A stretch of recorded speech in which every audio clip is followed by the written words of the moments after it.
নিরামিষ দিনে ফুলকপির এই রেসিপিটা থাকলে লুচি, রুটি, পরোটা কিংবা ভাত পোলাও সবই অনায়াসে সবাই চেটেপুটে সার্ভ করে নেবে। সবার প্রথমে এর জন্য আমরা এখানে নিয়ে নিয়েছি ফুলকপি, আর এখানে ডাইস করে কাট করে নিয়েছি আমি এখানে ক্যাপসিকাম। এটা কিন্তু কমপ্লিটলি নিরামিষ রেসিপি হবে আর খুবই চটজলদিও হয়ে যাবে। একবার রেসিপিটা চলো পুরোটা দেখে নাও। সবার প্রথমে সবজিগুলো ধুয়ে কাট করে সাইডে রেখে দিলাম। এবারে একটা বাটির মধ্যে নিয়ে নিচ্ছি আমি এখানে সবার প্রথমে টক দই। কিছু সিম্পল ঘরে থাকা ইনগ্রেডিয়েন্টস দিয়ে দেখাচ্ছি রেসিপিটা, আশা করি ভালো লাগবে। বন্ধুরা, যদি আমার চ্যানেলে ফার্স্ট টাইম ভিজিট করছো, চ্যানেল এখনো সাবস্ক্রাইব করোনি, তাহলে চ্যানেলটা প্লিজ সাবস্ক্রাইব করে নিও। এরকম নতুন মজার রেসিপি আমি রোজই আপলোড করি, কোনোটাই মিস আউট হবে না। চ্যানেলে শর্টস ভিডিও আপলোড করি তোমাদের ইজিলি যাতে দেখতে পাও, আর প্লে লিস্টও বানিয়ে রেখেছি কোনো রেসিপি যাতে মিস আউট হয়ে গেলে খুঁজে পেতে সুবিধা হয় সেই জন্যে। সবার প্রথমে বাটির মধ্যে 4-5খানা কাজু বাদাম, কয়েকটা কিশমিশ আর 1 চামচ হাংকার্ড বা টক দই নিয়ে নিয়েছি। তার মধ্যে নিয়ে নিলাম সামান্য একটুখানি পরিমাণে নুন আর পরিমাণে একটুখানি হলুদ গুঁড়ো। হলুদের কোয়ান্টিটিটা কিন্তু কমই থাকবে। আর এখানে ঝালের জন্য আমি একটুখানি ব্ল্যাক পেপার পাউডার নিয়ে নিচ্ছি।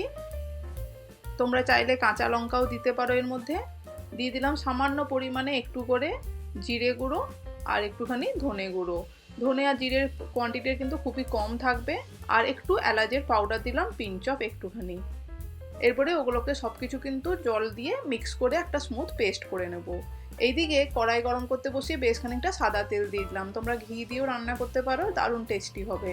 তেলটা ভালো করে গরম করে নিয়ে সবার প্রথমে কেটে রাখা ফুলকপিটা দিয়ে দিচ্ছি। ফুলকপি কিন্তু ভাপাইনি আমি এখানে, ফ্রেশ আছে ফুলকপিটা। তোমাদের কাছে যদি মনে হয় ভাপাতে হবে তাহলে একটুখানি জাস্ট উষ্ণ গরম জলে ফুলকপিটা চুবিয়ে রেখে দিও মিনিট 5-10 জন্যে, সামান্য একটু নুন দিয়ে। কমপ্লিটলি ভাপালে কিন্তু ফুলকপিটা ঘেঁটে যেতে পারে। এরপরে ফুলকপিটাকে ছেঁকে নিয়ে তোমরা এরকম তেলের মধ্যে ভালো করে ভেজে নেবে। একটু লালচে করে কালার ধরে আসতে আমি ফুলকপিগুলোকে তুলে সাইডে রেখে দিচ্ছি। সেম তেলের মধ্যেই ডাইস করে রাখা যে ক্যাপসিকামগুলো ছিল ওইগুলো 2 মিনিটের জন্য জাস্ট একটু নেড়ে চেড়ে ভেজে তুলে রেখে দেবো।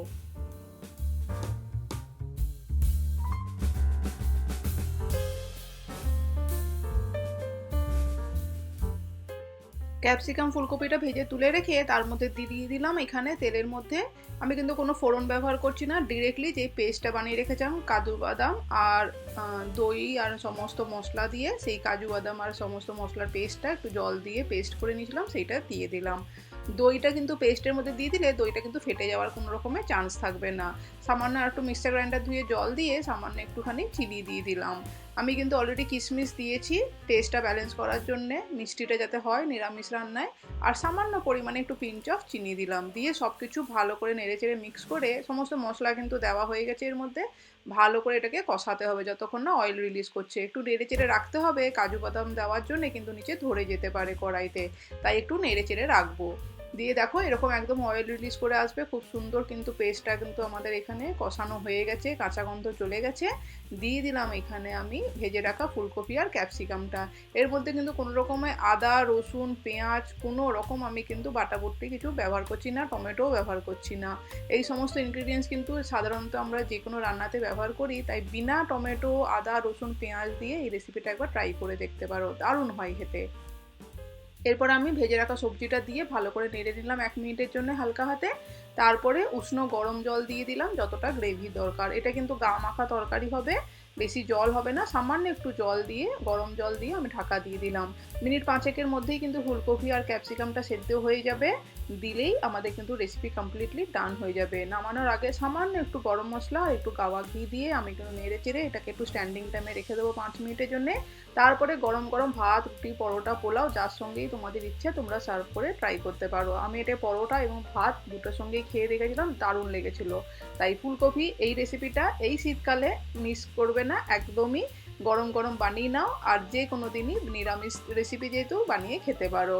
চাইলে কোনো গেস্ট এলে এই রেসিপিটা ট্রাই করতে পারো। আর খুবই চটজলদি হয়ে গেল, তোমরা দেখতেই পেলে। তাহলে আজকের রেসিপি এই পর্যন্ত থাকলো বন্ধুরা, নতুন রেসিপি নিয়ে ফেরত আসবো। সবাই ভালো থেকো, সুস্থ থেকো। চ্যানেলটা কোনো কারণে সাবস্ক্রাইব না করা থাকলে সাবস্ক্রাইব করে নিও। থ্যাংক ইউ বন্ধুরা, এতক্ষণ পাশে থাকার জন্য অনেক ধন্যবাদ।